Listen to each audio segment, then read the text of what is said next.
This is the Dollemore Daily, and I'm Jesse Dollemore.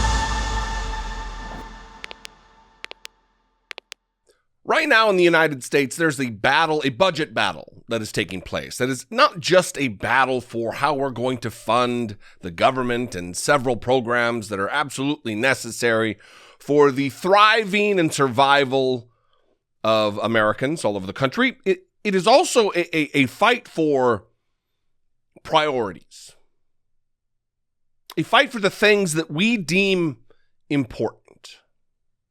And there are two Democrats, if you want to call them Democrats, who are solidly in the way of that progress. The media will call them moderate Democrats, but don't be fooled, they are conservatives. Joe Manchin and Kyrsten Sinema, Arizona and West Virginia. And this weekend, Kyrsten Sinema was confronted by a group of voters, a group of supporters, a group of people who knocked on doors and got her elected.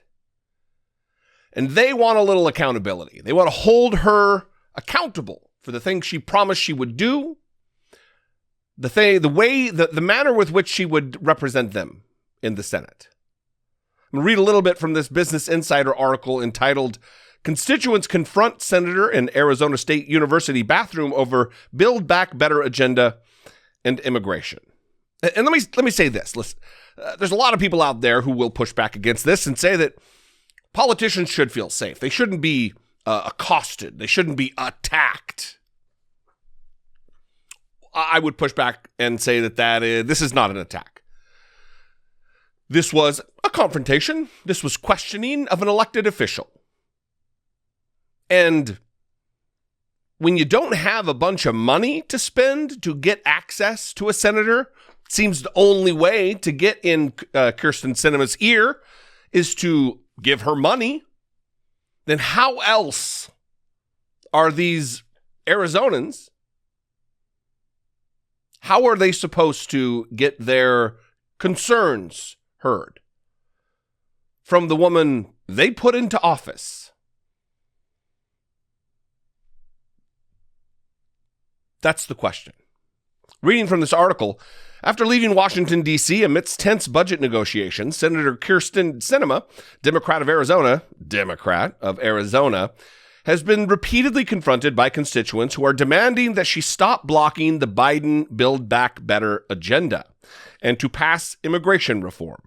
On Sunday, constituents, Deferred Action for Childhood Arrivals, or DACA recipients, and members of grassroots nonprofit Living United for Change in Arizona, or LUCHA, confronted Sinema at the University of Arizona, which employs her as a lecturer in its School of Social Work. At one point, several members of the group followed her into the bathroom and continued to list their demands while she was inside a bathroom stall. A video tweeted by the group showed. A video I'm going to play in just a moment. An undocumented immigrant youth named Blanca told Sinema in the bathroom that she was brought to the United States when she was 3 years old and has been unable to visit her grandfather in Mexico, who she said was deported in 2010 and passed away 2 weeks ago because she does not have a path to citizenship, according to a video tweeted by the group. Sinema stayed silent throughout the encounter. Quote, "We knocked on doors for you to get you elected. And just how we got you elected, we can get you out of office if you don't support what you promised us," Blanca said. Lucha also organized a protest on Saturday outside the Royal Palms Resort and Spa in Phoenix, where Sinema was meeting with corporate fundraisers for a quote-unquote retreat for her political action committee, the New York Times reported. And that brings me to my original question. What are they to do when they don't have pockets filled with cash to give to Sinema? Sinema will meet you at a ritzy resort and spa for a fundraiser. No problem. She'll leave Washington in the midst of the fight, the budget battle, to go back to a fundraiser with rich people.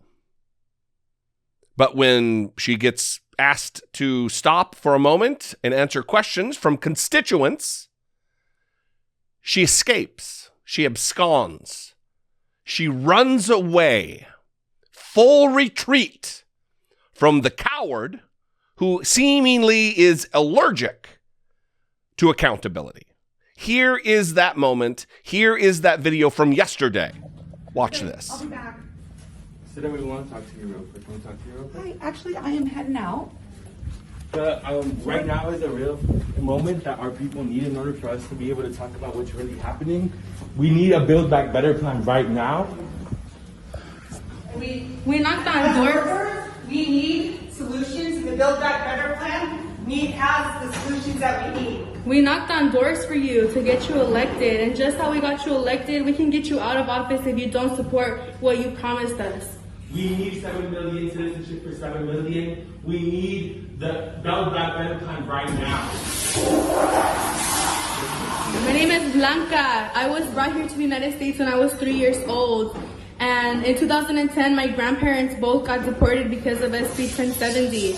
And I'm here because I definitely believe that we need a pathway to citizenship. My grandfather passed away 2 weeks ago, and I was not able to go to Mexico and visit him because there is no pathway to citizenship. And if we have the opportunity to pass it right now, then we need to do it, because there's millions of undocumented people just like me who share the same story or even worse things that happen to them because of SB 1070 and because of anti-immigrant legislation. And this is the opportunity to pass it right now, and we need to hold you accountable to what you told us, what you promised us that you were going to pass when we knocked on doors for you. It's not right. I'm a survivor. I'm a survivor of human trafficking, and it's because of the lack of worker protections that we don't have in the gig economy. I need you to stand by workers. Lots of people who are like me who became homeless And the video ends there with Kyrsten Sinema not properly washing her hands. Listen, we have a choice in this country. We need to stop with what I perceive as poisonous partisanship on the part of both Republicans and Democrats. And I say that for this reason. That so often we divide up into teams. And if you have a D after your name, everything you do is accepted and defended. And that should not be the case. This is a case where Kyrsten Sinema should be held to account. She ran as something. She ran talking about taking care of people and rejecting the money of big politics and corporate interest, and representing the individual. She's not governing in that way. She's not representing the way she promised she would. She is a turncoat, a traitor to her constituents, playing some cute game. Can't take 5 minutes to sit and talk with these young people. Reprehensible behavior. Behavior you would expect from a Trump dummy. She is disgraceful in holding up what the vast majority of Americans agree is a good agenda for America. And why?